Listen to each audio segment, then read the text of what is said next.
Folks, today I have a burden. I have something that I need to get off my chest. I am sick and tired of people complaining. Yes, it seems like every time that I get an email or every time that I get a text or every time that I get a phone call, someone is complaining about something.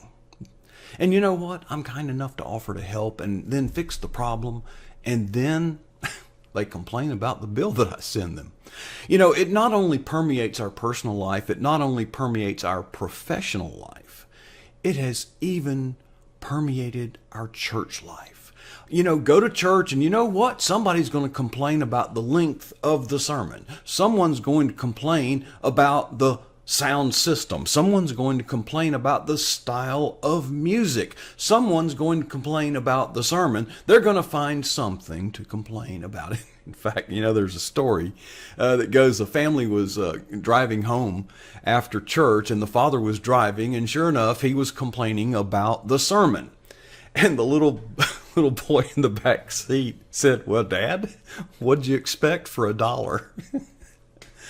Well, it seems like we have a propensity to complain. In fact, I think a lot of money could be made if someone would simply make a keyboard with a complain button. Make it easier for us. Hey, how about a mouse with an extra button where you can complain? It seems like we just want to complain. And you know what? Why? Why would anybody want to live that way? I don't think that is the life that God called us to. Here's why. I'm thinking of Jeremiah 29:11 that says, "For I know the plans I have for you, declares the Lord. Plans to prosper you, not to harm you. Plans to give you hope and a future." Don't hear much about complaining in there. What about that verse in the New Testament? It says Jesus came that we would have life and that we would have it, well, more abundantly. Well, the fact of the matter is, folks, in our Christian walk and in the Great Commission, we are called to serve, among other things. And service is something people tend to complain about.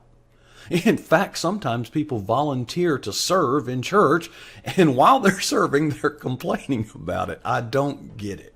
I just don't believe that this is the life that God has called us to. In fact, at the end of this video, there is a verse in the Bible that directs us not to complain.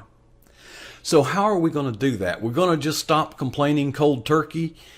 Well, I doubt it. Maybe I would offer this help and this challenge. I am not asked. The scripture directs us to not complain, but in working toward that goal, I would offer this encouragement and challenge. No, I don't want you to quit complaining. In fact, I want you to complain as much as you always have, but I want you to keep track of the time. And for every minute that you spend complaining, would you dedicate 1 minute to prayer? Prayer about that person that you're complaining about. Prayer about that thing that you are complaining about.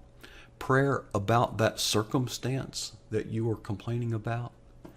Can you imagine the effect that that would have? First of all, I would kind of put the brakes on before I complain if I did that, because I would be spending so much time in prayer, I don't know that I would have time to do anything else. So maybe it would kind of arrest some of the complaining that we do.